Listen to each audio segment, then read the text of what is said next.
नमस्कार, बंसल न्यूज के खास कार्यक्रम समझेंगे तो संभलेंगे में आप सभी का स्वागत है। मैं हूं आपके साथ जया शर्मा। मध्य प्रदेश में बीते कुछ दिनों से लगातार बढ़ रहे कोरोना के एक्टिव मरीजों की संख्या में अब कमी नजर आने लगी है, या ये कहें कि आंकड़ों की उल्टी गिनती शुरू हो गई है।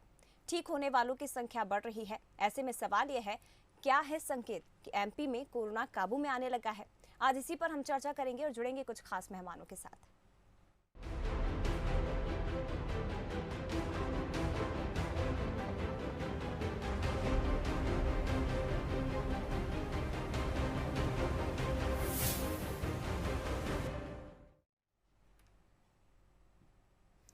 तो मध्य प्रदेश में कोरोना के कहर के बीच राहत देने वाली खबर यह है कि कोरोना केस का ग्राफ अब कम होने लगा है। पॉजिटिविटी रेट में भी कमी आई है। जाहिर है कि सरकार की कोशिशों का नतीजा है कि कोरोना प्रदेश में अब कमजोर होता जा रहा है। देखिए रिपोर्ट। कोरोना की दूसरी लहर की चपेट में आए मध्य प्रदेश में अब कोरोना केस का ग्राफ गिरने लगा है। कोरोना केस के मामलों में देश में 7वें स्थान पर रहा मध्य प्रदेश अब 14वें स्थान पर आ गया है। पिछले 10 दिन में नए संक्रमितों से ज्यादा मरीज स्वस्थ हुए हैं। आंकड़ों के मुताबिक 25 अप्रैल से 4 मई तक प्रदेश में 1,25,681 पॉजिटिव केस मिले, जबकि इस दौरान 1,27,044 लोग कोरोना को मात देकर स्वस्थ हुए हैं, यानी रिकवरी दर बढ़कर 85.13% पहुंच गई। जहां अप्रैल महीने में हर दिन एक्टिव केस बढ़ रहे थे, लेकिन 26 अप्रैल के बाद इसमें गिरावट शुरू हो गई। इतना ही नहीं, प्रदेश का पॉजिटिविटी रेट भी 5% घट गया है और बुरहानपुर, छिंदवाड़ा, खंडवा, अशोकनगर, भिंड वो जिले हैं जहां 7 दिनों में सबसे कम पॉजिटिविटी रही। लड़ाई विकट है, लेकिन थोड़ा थामने में हम कामयाब हुए हैं। हम जानते हैं कि अप्रैल के महीने में 21 अप्रैल तक मध्य प्रदेश का नंबर संक्रमित राज्यों में 7वां हुआ करता था, 6वां या 7वां। ये आपके सहयोग का परिणाम है कि हम आज 14वें नंबर पर हैं। एक्टिव केसेस में भी बड़े राज्यों में हम सबसे पीछे हैं। पॉजिटिविटी रेट लगातार हमारा गिरता जा रहा है। जहां प्रदेश में कोरोना केस कम होने लगे हैं, वहीं सरकार और प्रशासन की जी तोड़ मेहनत का नतीजा है कि अब ऑक्सीजन संकट से भी प्रदेश उबरने लगा है। सीएम की पहल से प्रदेश को 649 मीट्रिक टन ऑक्सीजन मिलेगी। नई तकनीक से प्रदेश में ऑक्सीजन प्लांट लगेगा और मध्य प्रदेश पहला राज्य होगा जहां नई तकनीक से ऑक्सीजन प्लांट लगेगा। आज मुझे कहते हुए थोड़ा संतोष है कि दिनों रात परिश्रम करके हमने ऑक्सीजन की आपूर्ति पूरी तरह से सामान्य कर ली है। ऑक्सीजन के लिए हमारे खाली टैंकर लेके एयरफोर्स के विमान भी जाते हैं, ऑक्सीजन एक्सप्रेस भी आती है। हम 95 ऑक्सीजन के प्लांट लगा रहे हैं मध्य प्रदेश में। तीसरी लहर की तैयारी भी कर रहे हैं। बात चाहे ऑक्सीजन की हो या फिर बेड या टीकाकरण की, सरकार लगातार कोरोना को मात देने में लगी है। बेड की कमी भी दूर हो रही है, तो 18+ और 45+ के लिए वैक्सीनेशन अभियान भी जोर पकड़ रहा है, जिससे साफ है कि आने वाले वक्त में प्रदेश में कोरोना का ग्राफ अभी और कम होगा। Bureau report, Bansal news. तो हमारे इस खास कार्यक्रम में कोरोना को समझेंगे तो संभलेंगे में आज यही चर्चा करेंगे कि क्या मध्य प्रदेश में हालात कोरोना से अब काबू होते जा रहे हैं। हमारे साथ खास मेहमान जुड़े हुए हैं, उनसे आपका परिचय करवा देते हैं। डॉक्टर लोकेंद्र दवे जी, अधीक्षक हमीदिया अस्पताल, हमारे साथ इस चर्चा में शामिल है। इसके साथ ही बंसल न्यूज हेड शरद द्विवेदी जी हमारे साथ इस चर्चा में शामिल है। लोकेंद्र जी, आपका बहुत स्वागत है। शरद जी, आपका भी मैं बहुत स्वागत करती हूँ। सर, बहुत धन्यवाद जया। और हमीदिया हॉस्पिटल के जो सुपरिटेंडेंट डॉक्टर लोकेंद्र दवे हमारे साथ हैं। ये जहाँ तक मैं आंकड़ों की दृष्टि से देखूं तो मध्य प्रदेश का संभवतः दूसरा सबसे बड़ा सरकारी अस्पताल का सेटअप है, इंदौर के MY हॉस्पिटल के बाद। बाकी डॉक्टर लोकेंद्र दवे से ही हम समझेंगे। डॉक्टर लोकेंद्र दवे, एक बार फिर आपका मैं बहुत स्वागत करता हूं बंसल न्यूज़ पर। और आमतौर पर जो जी सरकारी सेटअप के जो बड़े हॉस्पिटल्स हैं, वो किसी भी इस तरह की जो चुनौती स्वास्थ्य के क्षेत्र में आती है, उसकी नब्ज़ पर अगर हाथ रखना हो, उसको समझना हो, तो विशेषज्ञों का ये कहना है कि आप किसी बड़े और बहुत बड़े सरकारी अस्पताल के किसी विशेषज्ञ से या उनके चिकित्सकों की टीम और पैरामेडिक्स की टीम से बात करें। तो जाहिर तौर पर आज हम आपसे रूबरू हैं।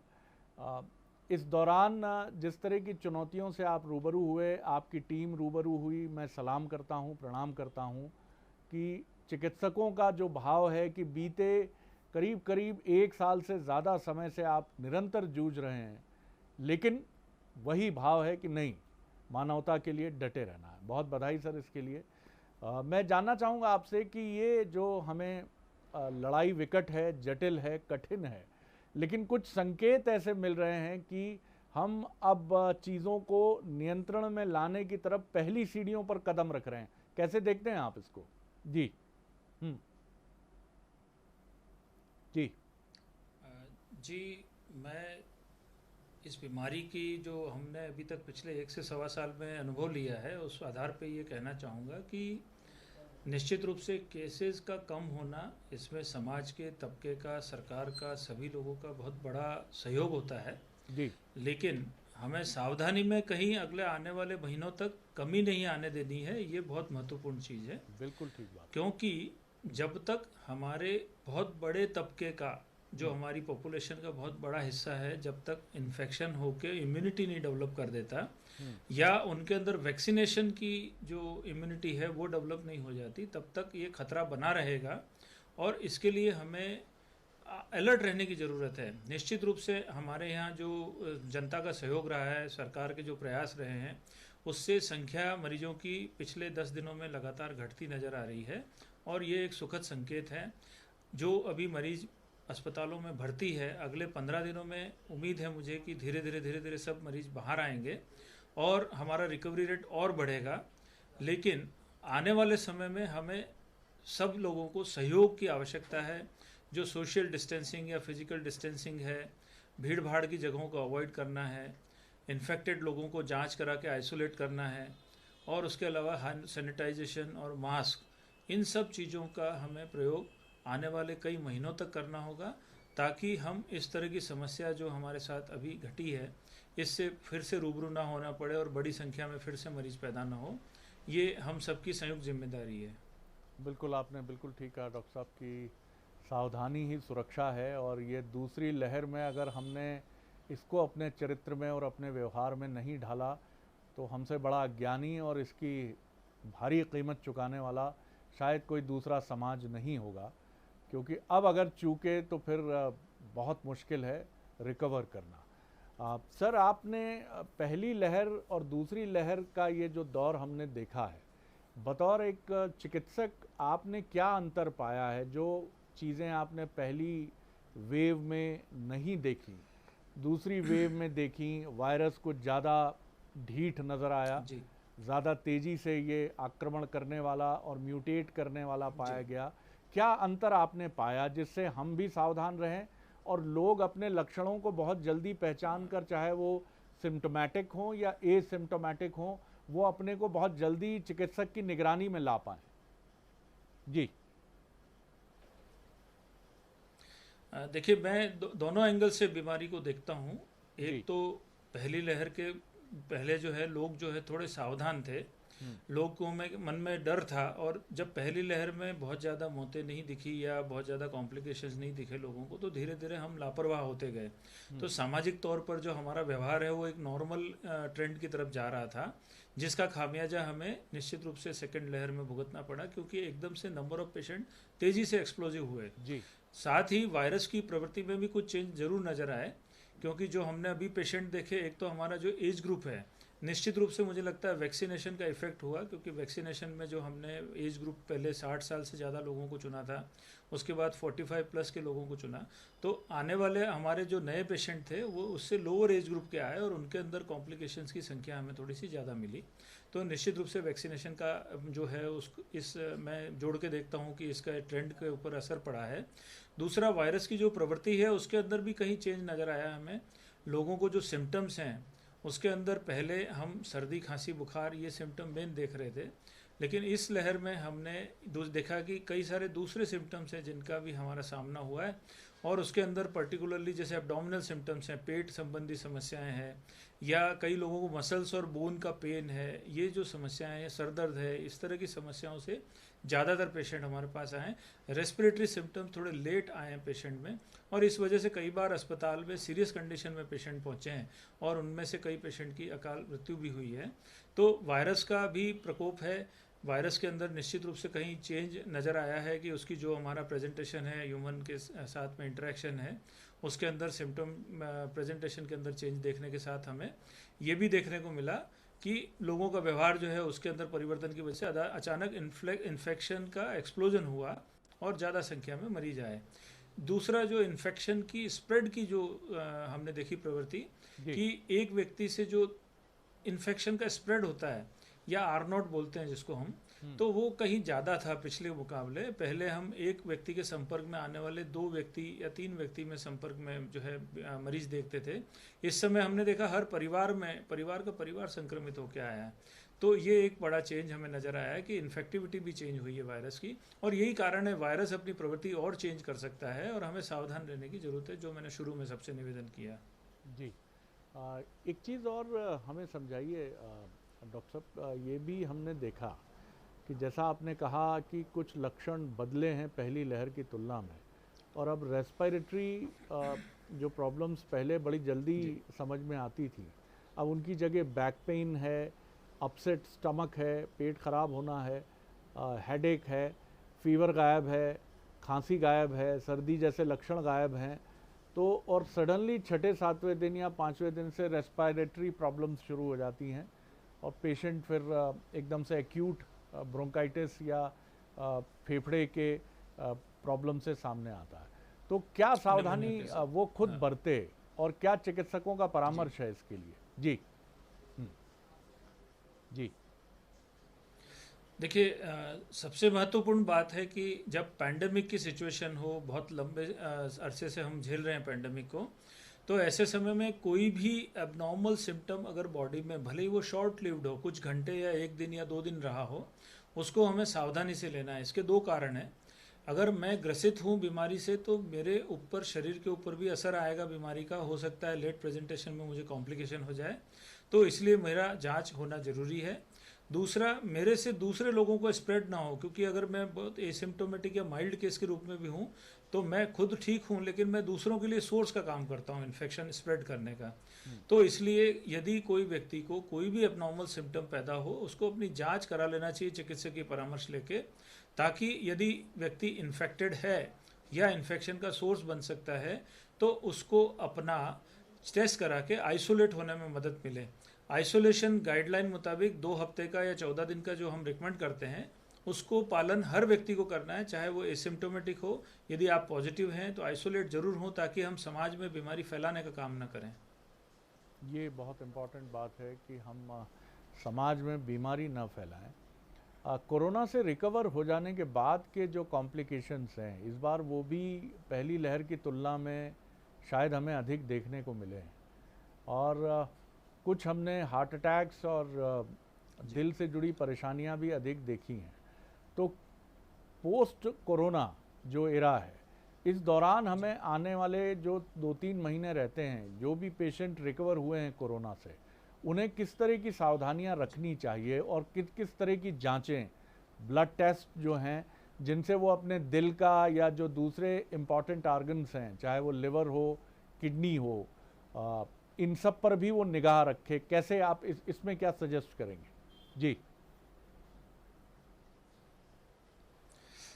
देखिए, कोविड का मैं जो है पार्ट, उसको 3 रूप में देखता हूँ। पहला, जो वायरस इफेक्ट करता है बॉडी पे, उसके कॉम्प्लिकेशंस देखते हैं हम लोग। दूसरा, वायरस के नाम से जो एक पैदा होने वाला खौफ है या साइकोलॉजिकल जो इम्पैक्ट है वायरस का, उसको हम लोग देखते हैं। और तीसरा, एक inadvertent use of many drugs, बहुत सारी दवाइयाँ लोग खाते हैं, बिना पूछे खाते हैं। डॉक्टर की कई लोग डॉक्टर भी प्रेस्क्राइब करते हैं, निश्चित रूप से हमने देखा है। और इस तरह की जो एक टेंडेंसी डेवलप हुई है कि हम दवाइयों के पीछे भाग रहे हैं और दवाइयों से हम वायरस को ख़त्म करने की अपनी कोशिश के अंदर दवाइयों के साइड इफ़ेक्ट को लगातार लंबे समय तक झेल रहे हैं। तो ये 3 एस्पेक्ट हैं कोविड के, जो मैं देख रहा हूँ कि पोस्ट कोविड हमारे पास कॉम्प्लिकेशन लेके लोग आते हैं। वायरस के वजह से होने वाले असर जो है बहुत कम संख्या में है, जिनको कि बाद में परेशानी होती है 2 हफ्ते के बाद में, परंतु दवाई के साइड इफ़ेक्ट और साइकोलॉजिकल एंजाइटी, डिप्रेशन, इन समस्याओं से लंबे समय तक व्यक्ति जूझता है। तो इन सभी एस्पेक्ट को हमेशा हमें देखना है कि मरीज जो है हमारे पास कोई सिम्टम लेके आया है तो वो साइकोलॉजिकल प्रॉब्लम है उसकी वजह से है। कई बार मरीज उस अवस्था से बाहर ही नहीं आ पाता है कि मैं स्वस्थ हो गया हूँ, ये फील ही नहीं कर पा रहा है। इस तरह के बहुत सारे पेशेंट हमें देखने को मिलते हैं। कई मरीज वायरस की वजह से उनको जो डैमेज होता है लंग्स पे, उसकी वजह से उनको कई लंबे समय तक फिर फॉलो करना पड़ता है। बहुत कम संख्या में ऐसे मरीज हैं जिनको हार्ट की या अन्य बीमारियां जो आपने अभी मेंशन की है उनका असर देखने को मिलता है। और पर्टिकुलरली स्टेरॉयड जो यूज़ किया जा रहा है, स्टेरॉयड की कुछ मैंने ऐसा ऑब्जर्व किया, हम लोग बात भी करते हैं चिकित्सक समाज में कि थोड़ा सा ज़्यादा लोग जो है पैनिक करते हैं और स्टेरॉयड को ज़्यादा यूज़ करने की वजह से उसके कॉम्प्लिकेशंस की भी संख्या बढ़ी है। और आपने सुना होगा एक म्यूकोरमाइकोसिस नाम की बीमारी भी अभी जो है कुछ लोगों में ज़्यादा देखने को मिल रही। फंगस होता है, वो इम्यूनिटी कम होने की वजह से हो रहा है। इम्यूनिटी कम होने के लिए जो कुछ दवाइयां हैं वो जिम्मेदार है। हम एंटीबायोटिक का, स्टेरॉयड का या अन्य दवाइयों का अगर बेकार में यूज़ करेंगे, बिना ज़रूरत के यूज़ करेंगे तो डेफिनेटली हमारी इम्यूनिटी कम होगी और उसकी वजह से कॉम्प्लिकेशंस हो रहे हैं। बिल्कुल डॉक्टर साहब, और कुछ दवाएं इस दौर में ऐसी हुई कि हमने ये भी सुना कि पेशेंट्स और उनके परिवारजन डॉक्टर्स के ऊपर ये दबाव डालते थे कि आप इसको दीजिए और ये बहुत ज़रूरी है, और ये मुझे लगता है चिकित्सकों के लिए भी दुविधा का विषय होगा। सर, एक सवाल आपने कहा अभी कि आप 3 हिस्सों में बांट के देखते हैं, 3 हिस्सों में आप बांट के देखते हैं कोरोना को। बहुत राइटली आपने इसको डिस्क्राइब किया। साइकोलॉजिकल प्रेशर अगर पेशेंट पर है तो मैं समझता हूँ उससे कहीं अधिक, अगर ना भी कहूँ तो कम, आप लोगों के ऊपर भी नहीं है, क्योंकि ये एक ऐसा युद्ध है जिसका कोई अंत अभी दिखता नहीं, कोई और छोर दिखता नहीं। और नवंबर के बाद से जब हम मान रहे थे कि अब ये ढलान पर है और थोड़ा सा सीज फायर जैसी स्थिति में हमारी मेडिकल फ्रेटर्निटी थी कि इसने एक और विकराल रूप ले लिया। तो आप लोग हेल्दी रहें, मानसिक रूप से भी, शारीरिक रूप से भी, पैरामेडिक्स जो है वो भी। तो इसके लिए हमारी तो भूमिका, यानी जो समाज है उसकी तो विनम्र भूमिका हो ही कि वो अपने चिकित्सक पर विश्वास रखे, उनका सम्मान रखे, तंत्र भी उनका सम्मान और विश्वास, भरोसा उन पर कायम रखे। आप लोग खुद क्या कर रहे हैं इस समय अपने को चुस्त दुरुस्त, क्योंकि 18-18 घंटे, 20-20 घंटे काम कर रहे हैं? जी बिल्कुल, निश्चित रूप से आपने बहुत अच्छी बात बोली।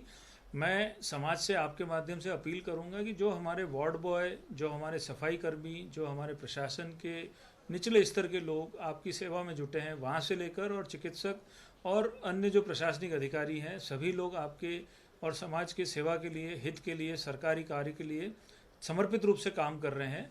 मनोबल बढ़ाने की आवश्यकता है सभी की, और उन लोगों को प्रोत्साहित करके रखने की आवश्यकता है, क्योंकि जैसा आपने बोला ये लंबा युद्ध है और आने वाले कई महीनों तक ये युद्ध चलेगा इस वायरस से।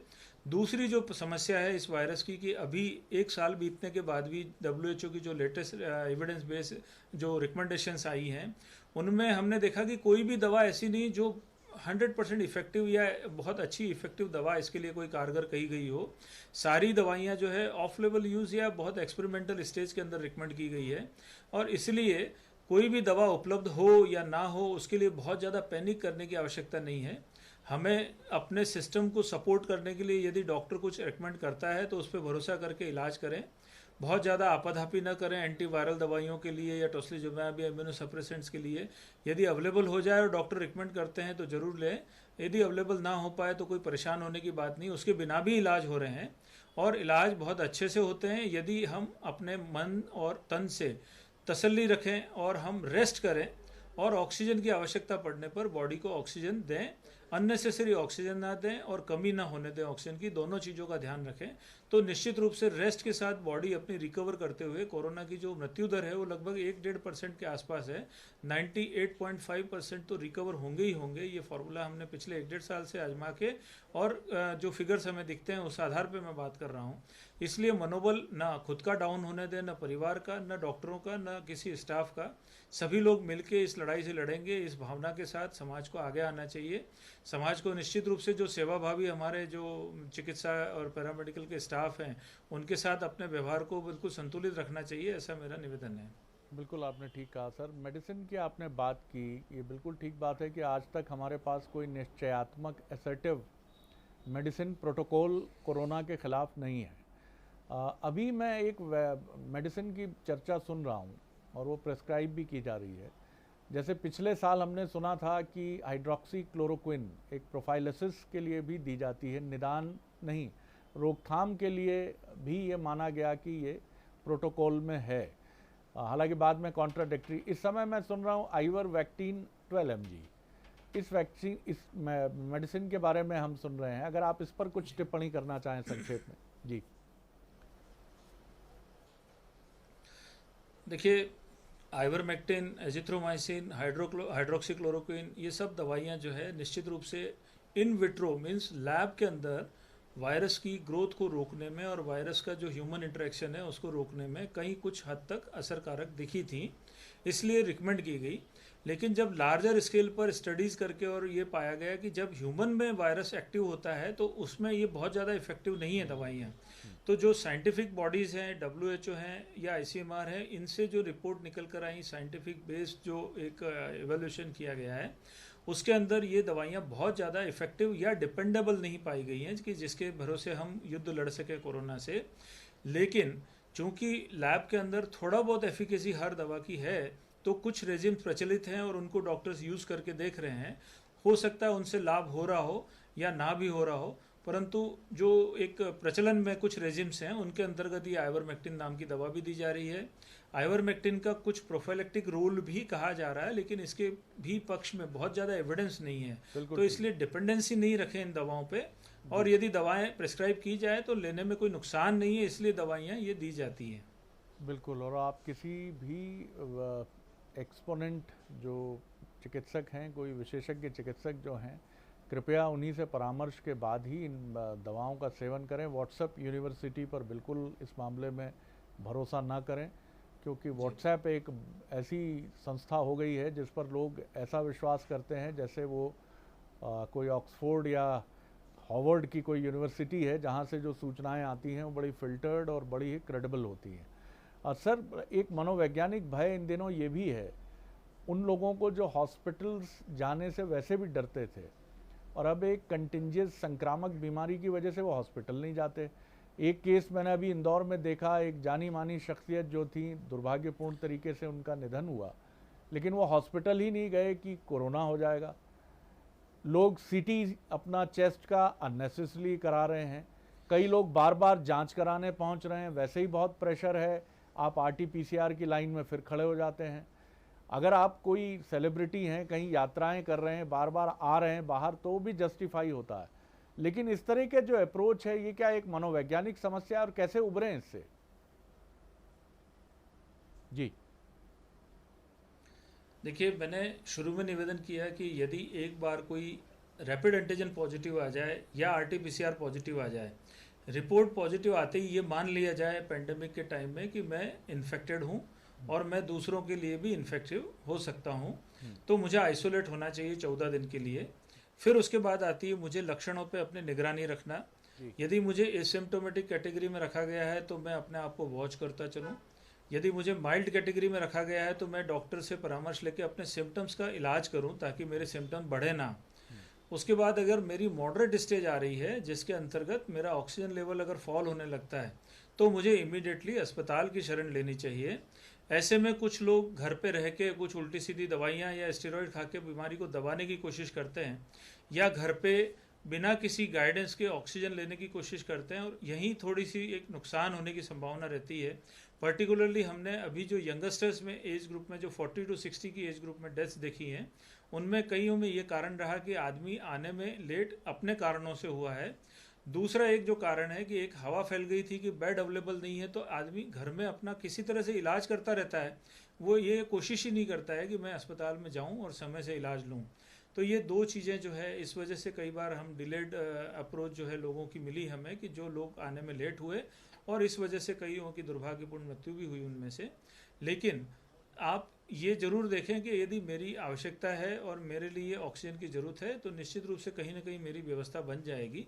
प्रयास अपने करें, डॉक्टर से संपर्क करें, और जहाँ भी हमारी व्यवस्था बन जाए वहाँ जाने में संकोच ना करें। ये अस्पताल अच्छा है या ये अस्पताल बुरा है, यहाँ पे डॉक्टर अच्छे होंगे नहीं होंगे, ऐसा ना सोचें, क्योंकि आपकी आवश्यकता है आराम करना और ऑक्सीजन लगाना। बाकी दवाइयाँ, जैसा मैंने निवेदन किया कि बहुत स्पेसिफिक इसके लिए कोई दवाइयाँ नहीं है, सिर्फ सपोर्ट सिस्टम प्रॉपर टाइम से मिल जाए पेशेंट को, यही हमारा तंदुरुस्ती लाने में मदद करने वाला सिस्टम है, और जिसे हमें फॉलो करना है। आगे के लिए भी जागरूक रहें और इस तरह की आपाधापी से बचना ज़रूरी है। ये बहुत महत्वपूर्ण बात है आपकी कि हम जागरूक रहें और सस्ता, महंगा, ऊंचा, नीचा इस तरह के हॉस्पिटल्स की परिभाषा में न फंसें। वक्त कम है, संक्षेप में आपसे जानना चाहूँगा मैं, हमीदिया हॉस्पिटल में आपने एक बड़ी सिल्वर लाइन, बड़ी उम्मीद भरी बात कही कि पहले ये भी परसेप्शन बन गया था कि बेड नहीं है, वो काफ़ी हद तक सच भी था। अब जबकि हमारा रिकवरी रेट अच्छा है, हमारा पॉजिटिविटी रेट जो है वो कम हुआ है, तो क्या बेड्स अब अवेलेबल हैं? अगर हमीदिया की, मध्य प्रदेश के दूसरे सबसे बड़े सरकारी अस्पताल की मैं बात करूं, तो हमीदिया पूरी तरह तैयार है इस बीमारी से निपटने के लिए और बेड्स भी अब अवेलेबल हैं, चाहे ऑक्सीजन बेड की भी बात करूं। जी देखिए, जब कोरोना से हमने लड़ाई शुरू की थी तो हम 10 बेड पे थे, फिर 100 बेड पे गए, फिर 200 बेड पे गए। आज हमीदिया अस्पताल 680 बेड पे अपनी सेवाएं दे रहा है कोविड के मरीजों की, और सक्षमता से सभी मरीजों का जो ज़रूरत थी वो पूरी की। निश्चित रूप से एक बार जब पूरे बेड भर गए थे तो कुछ मरीजों को परेशानी हुई होगी, फिर भी हमने पूरी कोशिश की कि आने वाले हर मरीज का इलाज किया जाए और कोशिश की जाए कि उनको जो उनकी आवश्यकता है वो पूरी की जाए। इसी तरह से शासन के प्रयासों से सभी जो अस्पताल हैं उन्होंने अपनी बेड कैपेसिटी में, चाहे प्राइवेट हो या सरकारी हो, सभी लोगों ने अपने बेड्स की कैपेसिटी में इम्प्रूवमेंट दिखाया। दुर्भाग्य ये था कि हमारे जो संख्या है मरीजों की अचानक बढ़ी और 1 से 2 हफ्ते तक थोड़ा सा ये माहौल रहा इस तरह का कि परेशानी हुई, और इसी बीच में ऑक्सीजन के लिए भी थोड़ी दौड़ भाग मची। हालांकि कमी नहीं आई, लेकिन दौड़ भाग मची, तो लोगों के अंदर एक थोड़ी टेंडेंसी हो गई कि हम अपनी ऑक्सीजन की खुद व्यवस्था कर लें या हम अस्पताल ना जाएं, अपना इलाज घर पे कर लें। लेकिन इस तरह की प्रवृत्ति से बचना चाहिए। मेरा फिर अपील है लोगों से, शासन ने, सामाजिक स्तर पे सभी लोगों ने मिलके, प्राइवेट अस्पतालों ने, सभी ने जो आपकी सेवा के लिए अपने द्वार खोले हैं उनका उपयोग करें। समय आने पर अस्पतालों में जाके गाइडेंस लें डॉक्टर का और अपना इलाज करा के अपनी जान बचाएं, ये मेरा सोचना है। और मुझे लगता है ये सभी लोगों को इस तरह की अप्रोच से ही अपना इलाज करना चाहिए, घर पे इलाज करने की प्रवृत्ति से रुकना चाहिए।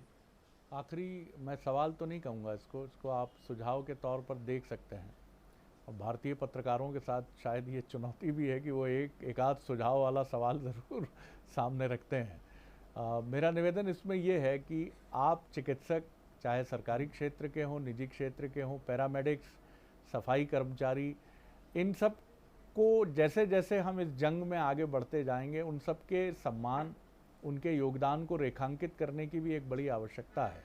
इसके लिए आप क्या सजेस्ट करते हैं, और ये आप सहमत होंगे इस बात से कि ये हमको एक ऑर्गेनाइज तौर पर ये डाटा भी तैयार करना चाहिए जिससे वो युवा, मिडिल एज्ड और 60 के करीब सीनियर सिटीजन चिकित्सक भी जो इस अभियान में जुटे हैं, हम उनके योगदान को, paramedical staff, nurse, ward boy, सफाई कर्मचारी, इन सब के योगदान को रेखांकित करें और इसका दस्तावेजीकरण भी करें।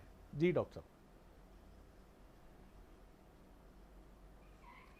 जी निश्चित रूप से देखिए, क्या है, 1 से 1.5 साल तक एक ही तरह का काम करते रहने से और उसके साथ इतना सारा जो मंजर हमने देखा है संघर्ष का जी, तो निराशा के भाव स्वाभाविक है कि हेल्थ वर्कर्स में भी उभर के आते हैं, थकान भी दिखती है।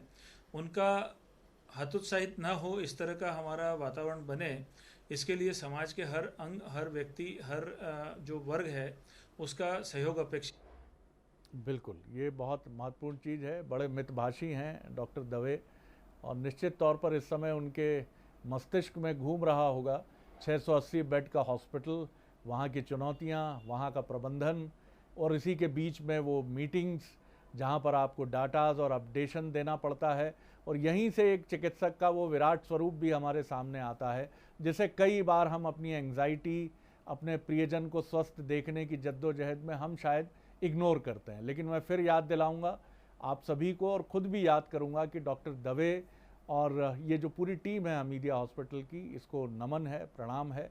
और इसी के साथ मध्य प्रदेश और छत्तीसगढ़ के तमाम सरकारी और निजी क्षेत्र के चिकित्सक, पैरामेडिकल स्टाफ और सफाई कर्मचारियों को प्रणाम है कि जिनकी वजह से हम इस कठिन दौर में भी अपने बेहतर भविष्य को आश्वस्ति उसको देखकर कि सब कुछ ठीक होगा, इस भाव से हम आगे बढ़ पा रहे हैं। आपने बहुत व्यस्तता के बीच में समय निकाला डॉक्टर दवे, बहुत शुक्रिया, बहुत धन्यवाद और बहुत शुभकामनाएं इस अभियान में सफलतापूर्वक इसको हमें आगे ले जाने के लिए सर। बहुत धन्यवाद। Thank you sir, thank you. Jaya. बिल्कुल, तो हमारे इस खास कार्यक्रम कोरोना को समझेंगे तो संभलेंगे में यही संदेश हम देते हैं कि जब डॉक्टर्स हौसला बनाए हुए हैं तो हमें भी पैनिक नहीं होना है। जंग जारी है लेकिन इसे जीतेंगे और आगे बढ़ेंगे। फिलहाल शरद जी आपका भी बहुत शुक्रिया, और इसके साथ ही डॉक्टर लोकेंद्र दवे आपका भी बहुत शुक्रिया बंसल न्यूज़ से इस खास बातचीत के लिए। और खास कार्यक्रम में इतना ही, बने रहिए बंसल न्यूज़ के साथ। नमस्कार।